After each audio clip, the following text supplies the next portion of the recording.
Revelation 9 is the scariest chapter in the Bible. Stay home if you encounter this revelation. Chapter 9 is often considered the most terrifying chapter in the Bible. But what if you knew the shocking events it describes could happen on Earth? Watch this video to the end and discover the most horrifying event in the most terrifying being in the Bible. The book of Revelation is unique.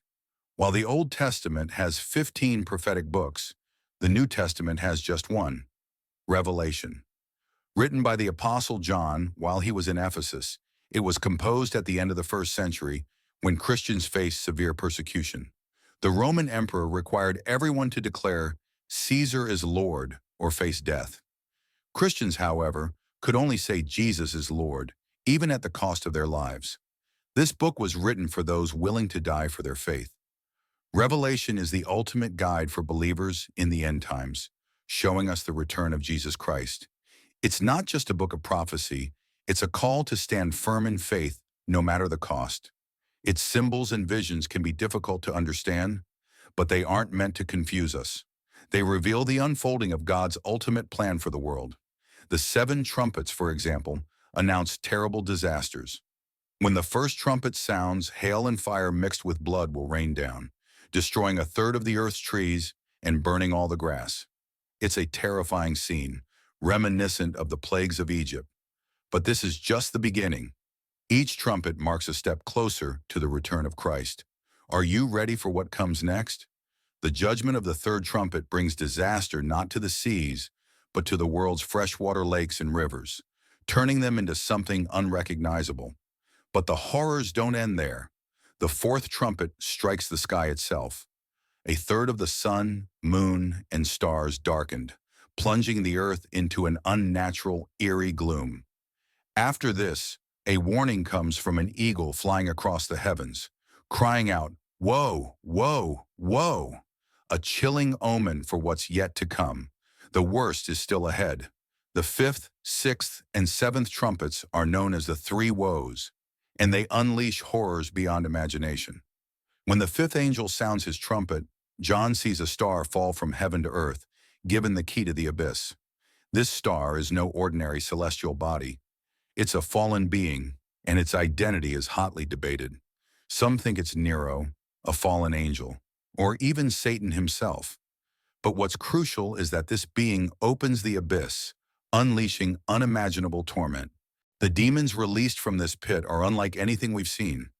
They are not the typical locusts that devour crops. They're like scorpions, stinging with excruciating pain. These demons are set to torment humanity during the Great Tribulation, a time so dreadful that people will seek death but will find no escape. Imagine a time when suffering is so intense. People will long to die, but death will elude them. This is the kind of suffering the Bible warns about. A judgment so severe, there is no escaping it. And the terrifying reality is that these events are coming. Are you ready for what's next? Imagine a world so gripped by suffering that people desperately long for death, just like Paul expressed in Philippians 1:21-23. But here's the twist.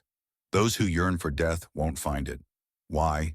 Because the torment they face isn't caused by ordinary locusts, but by evil spirits unleashed like swarms of locusts, ravaging the earth. These aren't just random creatures. They serve as agents of God's judgment, echoing the judgment of locusts in the Old Testament, Exodus 10:4-14, Amos 4:9. But these locusts are unlike anything we've seen. Their appearance, cruelty, and power are purely symbolic. Their nature is bizarre and horrifying. Their bodies like horses, their faces like men, their hair like women's, their teeth like lions, all described like something to show the horror of their true form. The images are meant to convey a terror far beyond our imagination. The Greek term for their leader is Apollyon, meaning destroyer, and this is no accident. The term is linked to destruction, chaos, and death. Abaddon, the realm of the dead, represents a place where even the strongest of demons are bound. But for this moment in history, a temporary power is granted to them. These demons, spawned from the abyss, are released for a specific time, 5 months, the typical span of a locust attack. But this time, it's not just a nuisance. It's a full-on torment. relentless, and painful.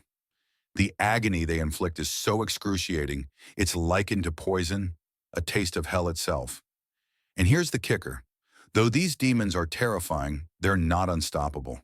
They can only act within the limits that God allows.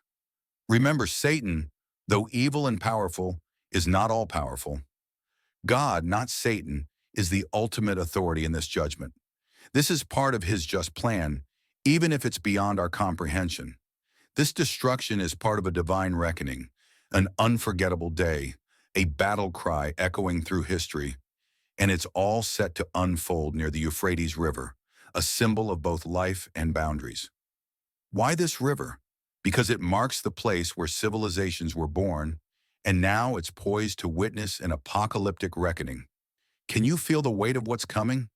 The power of those angels, unleashed by God at the perfect moment, will bring an unprecedented wave of destruction. Are you ready for the day when the trumpet sounds? The events of the future, as predicted in Revelation, are waiting. Imagine the world shaking with thunderous trumpets, cries of battle, and a river that has long been a symbol of life, now standing as the battleground for the ultimate clash between good and evil. The river Euphrates, the cradle of civilization, becomes the stage for apocalyptic events written in the book of Revelation. What's happening here? Are these riders simply human soldiers, or is something far darker at work, supernatural forces unleashed by God's will? These riders, cloaked in gold, silver, bronze, and stone, represent more than just destruction. They are symbols of demonic power, forces set loose to wreak havoc. As the end draws near, humanity remains defiant, clinging to idolatry and sin, even when faced with overwhelming signs. The message is clear. Those who refuse to turn back will face unimaginable consequences. But here's the hope. Amidst the chaos, a special group is protected. The 144,000, sealed by God, marked with a divine seal that signifies their protection. These are not just random people. They are faithful servants of God, untouched by the trials around them, standing firm with the Lamb on Mount Zion when Christ returns. They represent purity, faithfulness, and divine preservation. In stark contrast is the mark of the beast, an allegiance to evil, a rejection of God's plan. It's not just a symbol, it's a choice. Will you align with the forces of darkness or the divine protection of God? What does this mean for you? The seal of God is a symbol of security, identity, and divine favor. It's your protection in the midst of chaos.